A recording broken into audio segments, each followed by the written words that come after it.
came to know Mutebile, I think when he was still an undergraduate at Makerere.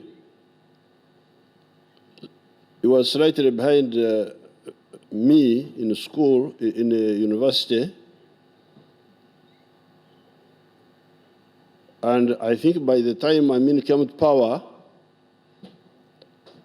while we were already out working, Mutebile was still at the university at Makerere. Immediately, Amin came, we decided to, with the Rugundas, Rugunda was also still at Makerere, we decided to fight Idi Amin. On the very day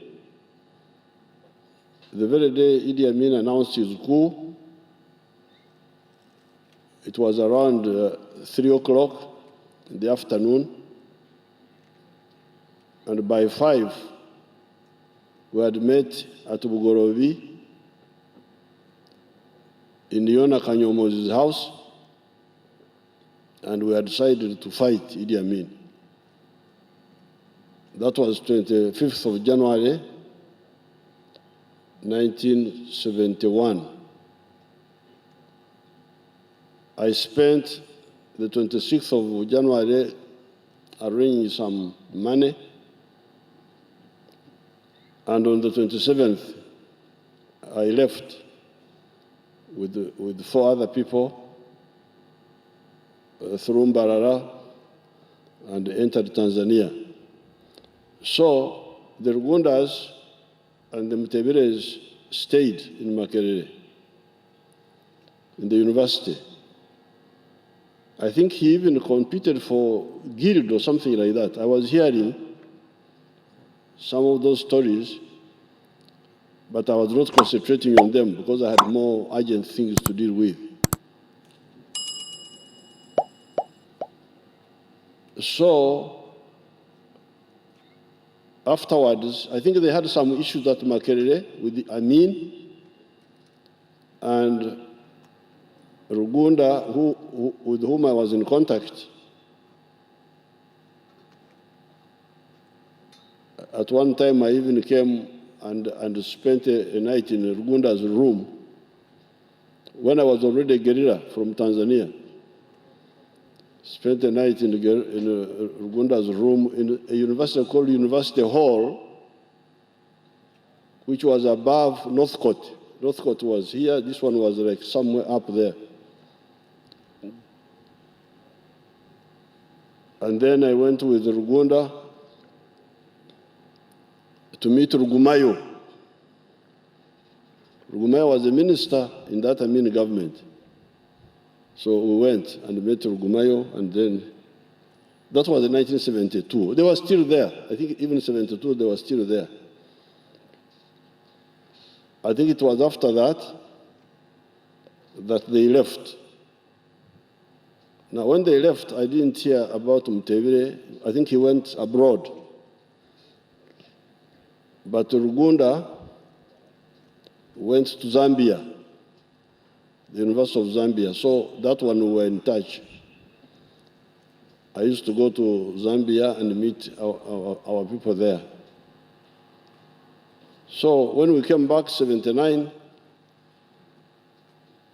I didn't see Mutebile much. Again, we were with the Rugundas, and Mbabazi had linked up with us in 1974. I had discovered Mbabazi through some search. I carried out some research because in 72 we made some mistakes. We on our side, we attacked Idi Amin when we were not ready, and we were defeated in Mbarara and Masaka. So we had that setback. Now I think that it's actually that setback which forced the Rugundas to run away. That mistake of ours of doing things prematurely.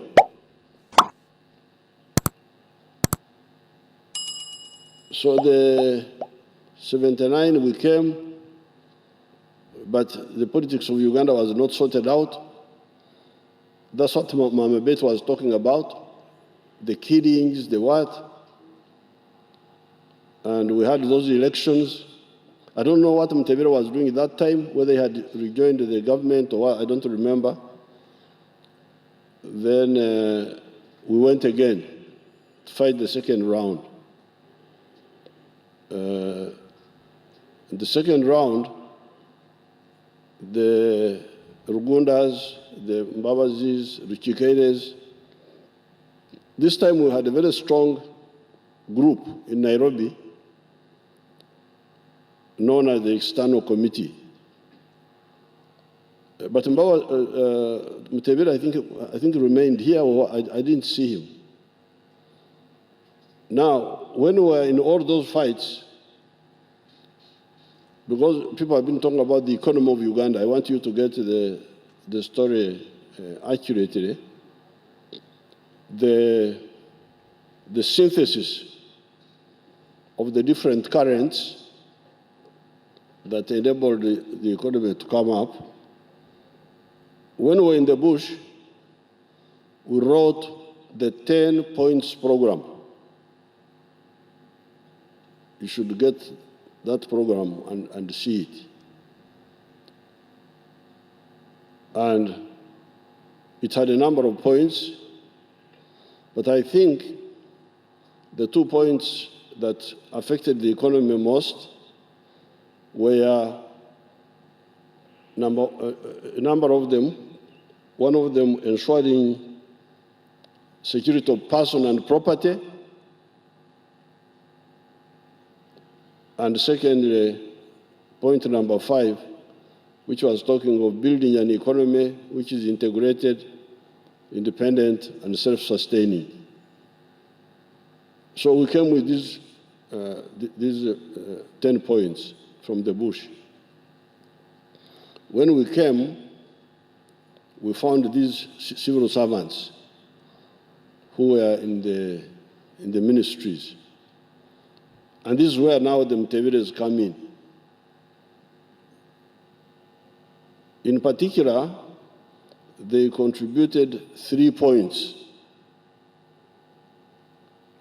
Point number 1 was, those who know Nyankore Ruchiga would know Okomora. Okomora, I don't think many of these people know what Okomora is. Okomora means when you are bleeding, somebody to stop the bleeding. That's Okomora. So the group of Mutebile, who were very good students of the IMF, because they were following the ideas of the IMF very closely, and World Bank, that group. While for us, we were not concentrating on that point. We were concentrating on the economy in general, investments, security, the sectors, agriculture, industry, and so on. But then it was the Mutebiles who pointed out that, but in order to do that, you must Okomora. You must remove too much money in the economy, what they call excessive liquidity. Because if you don't do that, you will have too much money, chasing too few goods, inflation will go up, and the investment you are talking about will not happen because people cannot be confident to invest if the prices are 10 shillings today and 100 tomorrow and 1,000 the following day, a price of an item. So definitely that was the contribution of Mutebile. He had others like Mwakanzi and others. They were there in the Ministry of Finance. who were emphasizing that point, the one of controlling liquidity in the economy, not too much money, which means you should have a disciplined budget.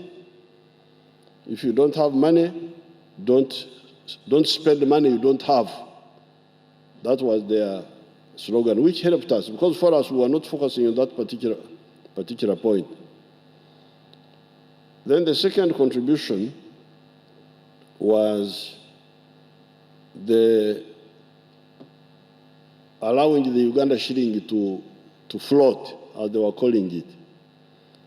Before that time, we had a fixed exchange rate. The government would say now the dollar is, at that time it was originally 7 shillings, $1. But the Mutebile has pointed out that that is distorting the economy, because you are selling the dollar at 7 shillings, but in the black market, it is 500 shillings. So why do you allow that to happen? Why don't you let the shilling float? Let us find its value. Definitely that was the idea. It was the idea which they added to our program of the 10 points. So you can say it is part of the point number 5. Point number 5, they enriched it. Now finally, their group, and I think here they also made some mistakes, was that the privatization. They believed in privatization, which we also believed in, but were not very much. For them, they really believed in privatization, which we also believed, but not to the same extent. Now, as happens, there was another faction in the Ministry of Finance, led by Surma, Dr. Ezra Surma. That was another party. So this one was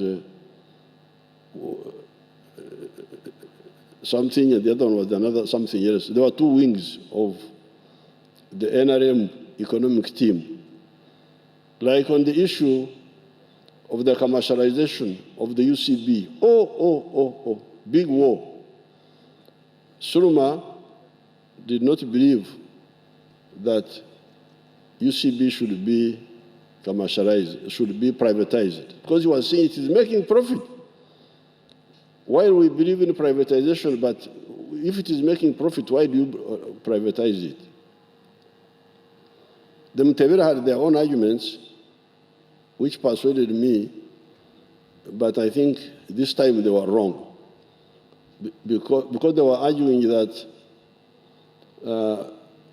the reason the interest rates are high in Uganda is because of the corruption in UCB. UCB managers, because it is a government bank, they carelessly or corruptly give loans to people who don't pay back. And therefore, we who are paying for ourselves, but also for those who don't pay. That's why the interest rates were high. So that argument persuaded me. It was a big war. It was a big war in those ministries. So I got persuaded, and I sided with the Mutebiles. I said, okay, let's privatize it.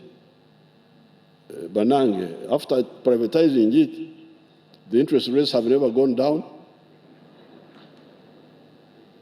They are always up. And now I started, and now when they came, the Mutebile group, When they came for the UDB, I said, UDB temujikwatako. Nobody will touch UDB ever as long as I'm in the government, because I think this was the privatization of UCB was a step too far. So therefore, there's no doubt that Mutebile was very devoted to that line of the World Bank and the IMF, which could work if you put it in a broader context of the 10 points program. That's why actually the economy has recovered. It has not developed as much as I want it to develop, partly because the World Bank line neglected. You see, the World Bank have got anti-planning bias. They sort of say, you do this, if you do this, other things would work for themselves. That's not exactly true.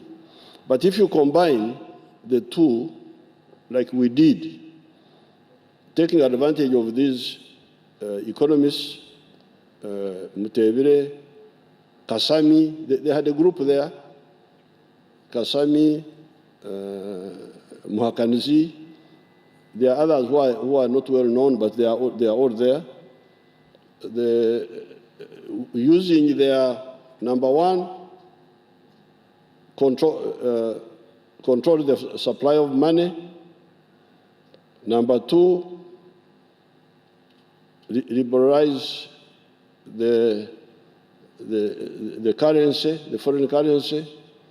And number three, privatize. Because definitely some of the privatization were very useful. You remember, for instance, UTC. UTC was a government company. The government was owning buses. You can imagine. Now we said, why should the government, the Mutebiles were arguing rightly that why should the government own buses? Let the buses be owned by private people. And I went with them there, and we gave up the transport sector. And you saw how much it stimulated. Because the government was suppressing people who could go into transport. Once it withdrew, because remember that time we had only 2 bus companies in Uganda. There was UTC and People's Bus. And I think they were both owned by the government or something like that. So where does the private sector person go? So by the government withdrawing, so many people have flocked into the transport sector, buses, taxis, borders. So that was a correct decision in terms of privatization. Then you come to hotels. The government was owning hotels. And the Mutebiles were arguing, why should the government own hotels? Let the private people own the hotels. And I listened to their line. And you see how much it has stimulated these Afrikaners, the what? Hotels all over the place. But when they came to UCB, there they went across the border, and I should have listened more to Suluma than to them. So, and now the Betty was saying, thanking me for keeping Mutebile for a long time, both in the treasury, but also in the bank. Me, I like that civil war of ideas. This one has got, because Suluma is there with his ideas, this one is there. They help me to understand better. Instead of having just one way of thinking. So I liked it so much. That's why This meeting is really, it's like a civil war. Somebody comes with an idea, you see him really very kiyamba okuvuganya ebirowoozo okuvuganya ona akkiriza kino oli akkiriza kiri. It is so. I am very happy. They have definitely contributed. All of them. The Mutebile group in the three areas which where they were active, the people like Surma, and of course the whole or the NRM fraternity, ministers like, for instance, Vicky Sektoreko. Vicky Sektoreko is the one who started the maize, turning maize into cash crop. People didn't know that maize could be a cash crop. They were thinking that coffee, what? So all these actors, fortunately, I have them in my head, but I think I should put it down in writing before I forget, to know who did what, so that you the Bazukuru, you now know where to add on, because it is a very wonderful group. Everybody brings in etofari. Mpulira abantu bange b'Emmengo bakozesa ekigambo etofari. Edda ffe twakozesanga omuganda. This one has made this contribution. So the contribution of the Mutebiles, three areas. Number one, control liquidity so that you control inflation. Number two, the currency reform, floating, so that the shilling finds its level, its actual level, rather than the artificial level of fixing. And then thirdly, the privatization. So I'm really here to salute the contribution of Mutebile as a person, and Mama Betty has told you how dedicated he was, and you could see that he was very dedicated. If you want a paper about an issue, it will be there in the next 2 days. He will produce it. It is that dedication that you should emulate. With these few words, I want to express my condolences to the family, to Uganda, to the Ugandans, and I wish him eternal peace in the life after here, where he already is. Thank you very much. Thank you very much, Your Excellency, for that